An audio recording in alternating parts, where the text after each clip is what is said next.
16h40, normalement je pars dans un quart d'heure, donc dans un quart d'heure j'ai fini le taf.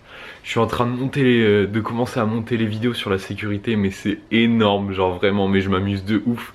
Je me considère vraiment méga grave chanceux quoi d'avoir eu ce stage, c'est une bénédiction de pouvoir faire de la vidéo ici quoi, c'est un truc de dingue quoi.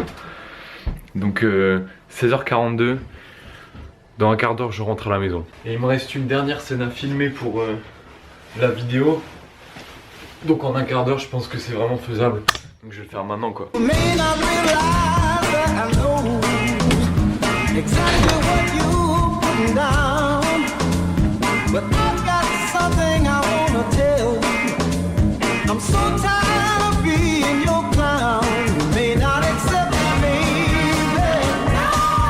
allez, j'ai fini, j'ai pu tourner le truc. Donc là je remballe tout mon foutoir et je rentre à la maison.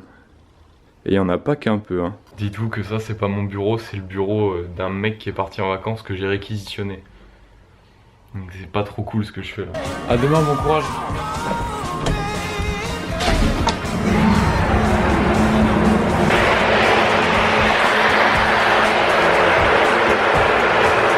Le bruit que vous avez entendu tout à l'heure qui était équivalent à la parade de Pékin.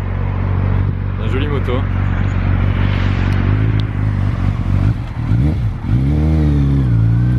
En gros c'était un four qui refroidissait parce que chaque four est muni de ventilateurs. À demain peut-être. La pièce chauffe et une fois qu'elle a fini de cuire, elle est refroidie pour pouvoir être démoulée après quoi. Et ça fait un boucan mais monstrueux. Il y a un autre principe dont je voulais vous parler. Pour ceux qui connaissent pas l'industrie, c'est le principe des 3-8. Il y a certaines boîtes en fait qui fonctionnent en non-stop, donc 3 x 8, 24. Donc ils ont besoin de 3 équipes pour faire tourner non-stop les ateliers, les machines. C'est un souci de productivité en fait. Et mon entreprise tourne en 3-8, donc en fait il y a toujours quelqu'un sur le site. Voilà, juste pour votre culture personnelle, pour le peu que je peux vous apprendre sur l'industrie. Enfin voilà quoi. Bon moi je vais rentrer. Normalement si tout se passe bien, j'ai un colis qui devait arriver aujourd'hui là. Oh putain. Bon, je vais lâcher l'appareil sinon je vais me casser la gueule.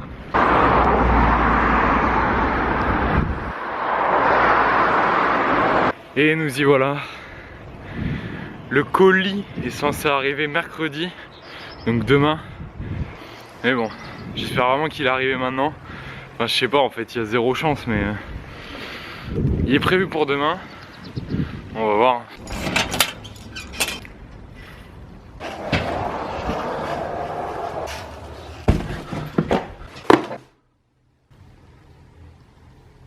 J'adore recevoir des paquets, c'est un truc de ouf.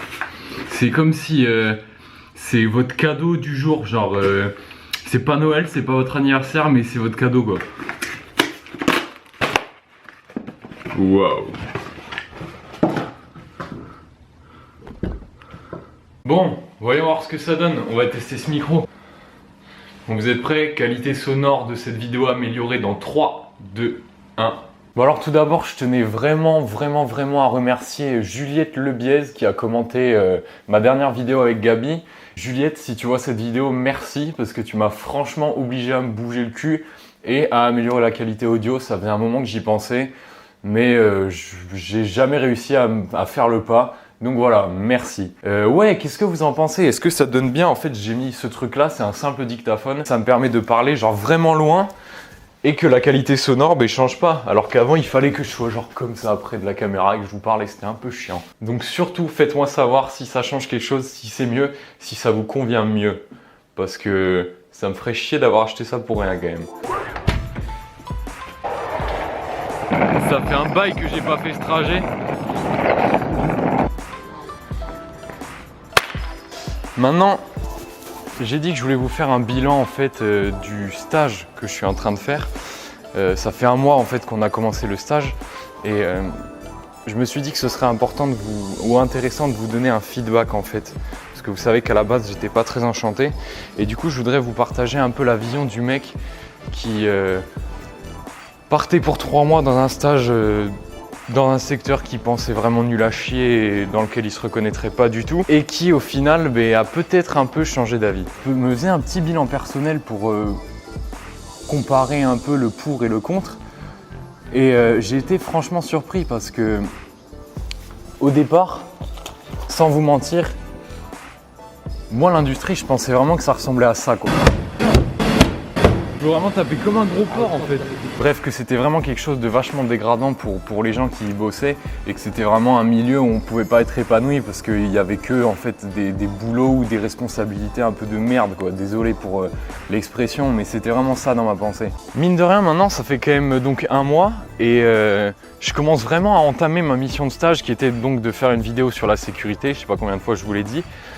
Et je commence vraiment à m'éclater en fait. Je commence vraiment à m'éclater et au fur et à mesure de mon stage, j'ai pu vraiment parler avec pas mal d'opérateurs.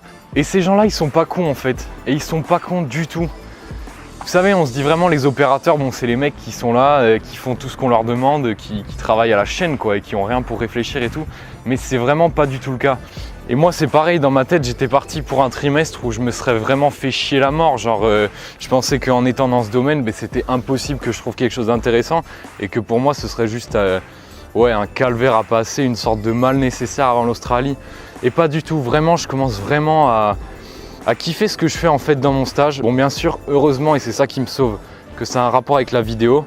Si ça avait un rapport avec ce qu'on nous apprend dans cet IUT là, genre gestion des flux, qualité ou quoi, c'est mort. Là vraiment, je pense que mon raisonnement et ce que je vous dirais là serait complètement inverse. Mais tout ça pour vous dire que les a priori c'est bien d'en avoir. Et c'est bien d'en avoir, ou c'est pas bien, mais on en a tous. Et des fois, il faut savoir passer outre. Il faut savoir passer outre parce que on pourrait passer à côté de quelque chose qu'on n'aurait peut-être jamais l'occasion de réexpérimenter derrière, quoi. Moi, je suis content de ce que j'ai expérimenté là-bas et je me dis que je me ferme pas définitivement la porte sur bosser en industrie. Je pense qu'il y a vraiment des côtés où on peut toujours trouver son compte, quoi. Je vous ai cité je sais pas combien de fois ce mec, mais Casey Neistat, un des vlogueurs que je regarde le plus, je viens de lâcher un énorme Star Wars là, je sais pas si vous avez vu. Il a dit une fois que pour savoir en fait dans quoi vous voulez bosser, ça sert à rien de réfléchir 10 000 ans et tout. La meilleure façon c'est d'aller bosser dans un taf de merde ou quelque part où vous avez vraiment pas envie d'aller. Et c'est là-bas que vous allez réussir à réfléchir. Et je pense que c'est vraiment une bonne approche en fait. Je m'embrouille garé dans ce que je dis. En fait vous le voyez pas, mais au montage je coupe, mais dans ma tête, c'est vraiment la merde quand je vous parle. Genre, il y a plein de fois où je coupe, où je change complètement de sujet et tout. Donc, ouais. Les aléas de la vidéo et du montage, quoi. Mais vous le croyez, ça? Je suis tellement excité d'ouvrir le bordel que je me suis carrément trompé d'étage, quoi. J'habite au 3e, je suis monté au 2e. Le mec à l'ouest, là. C'est là-bas que t'habites, Egon. C'est là-bas.